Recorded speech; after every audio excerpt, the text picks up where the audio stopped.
जी। तो श्री प्रकाश शुक्ला की बात करें अगर, तो क्या सर ये सच है कि श्री प्रकाश शुक्ला ने कल्याण सिंह जी की, जो कि उस समय के मुख्यमंत्री थे उत्तर प्रदेश के, उनकी सुपारी ले ली थी?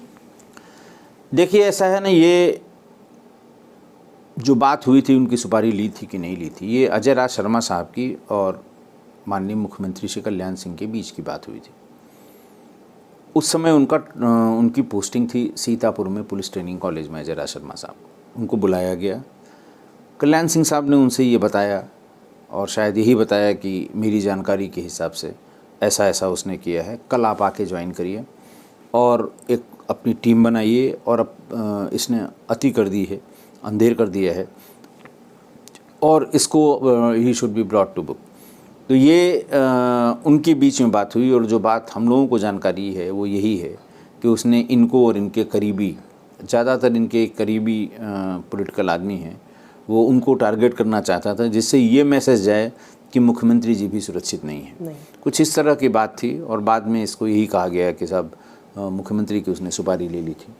तो ये बात थी और ये बहुत सनसनीखेज बात थी। आप किसी मुख्यमंत्री के बारे में कोई चैलेंज कर दें, कितना मन किसी का कैसे बढ़ सकता है। बढ़ सकता है। तो ये इसलिए फिर बहुत सीरियसली उतने ही थोड़े से लोगों ने, हम लोगों ने और मेहनत करके और उसके साथ वही किया जो होना चाहिए था। जी।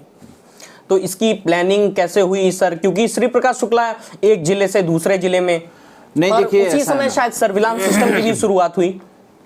मैंने आपको बताया कि पहली बात तो उसकी कोई सूचना देने वाला नहीं था। सर्विलांस बिल्कुल नया नया शुरू हुआ था, उसके तमाम जो जुगाड़ यंत्र होते हैं वो हम लोगों के पास थे। आज की तरह इतना एडवांस नहीं था कि आपने उनको रिक्वेस्ट भेजी और उन्होंने जिस कॉल को आपको सुनना है उस कॉल को आपके नंबर पे डाइवर्ट कर दिया, आप रिकॉर्ड करने लगे, सुनने लगे। पहले ऐसा नहीं था। एक छोटा सा हम लोगों ने यंत्र बनवाया था अरुण कुमार साहब ने और मैंने, जो स्विच में लगा के और फिर जो नंबर हमें सुनना है उस नंबर को हम लेके सुना करते थे। लेकिन अब की तरह नहीं है कि आप अपने मोबाइल फ़ोन पे उसको डाइवर्ट किए हैं और उसे सुनते जा रहे हैं, अपना काम करते जा रहे हैं।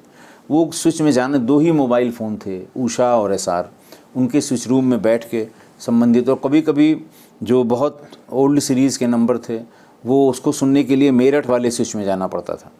तो उस समय भी शुरुआत हुई थी, लेकिन कोई सोच भी नहीं सकता था कि बिना तार के इस यंत्र को कोई सुन भी लेगा, क्योंकि सामान्य रूप से आदमी के मन में धारणा थी कि टेलीफोन के तार में वो पुलिस कटिया लगा के और नीचे उसको सुन लेती है या कहीं ले जाके सुन लेती है। तो इसलिए किसी को ये अंदाज़ नहीं था कि ऐसा भी हो सकता है। तो इसलिए बिल्कुल नया नया शुरू हुआ था और हम लोगों को उससे मदद मिल रही थी। दिल्ली में जब इसका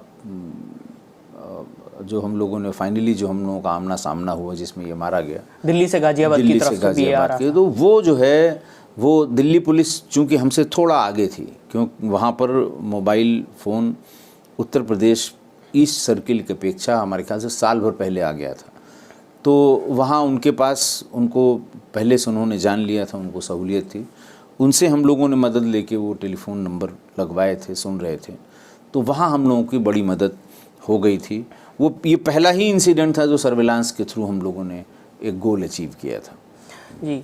ऐसा कहा जाता है कि उस समय श्री प्रकाश शुक्ला के पास AK-47 नहीं थी जब ये एनकाउंटर हुआ, वरना वो इस एनकाउंटर को भी नाकाम कर देता, क्योंकि इससे पहले कहा जाता है कि कई एनकाउंटर्स को उसने फेल किया है। देखिए ऐसा है ना, ये सब किस्से कहानियाँ हैं।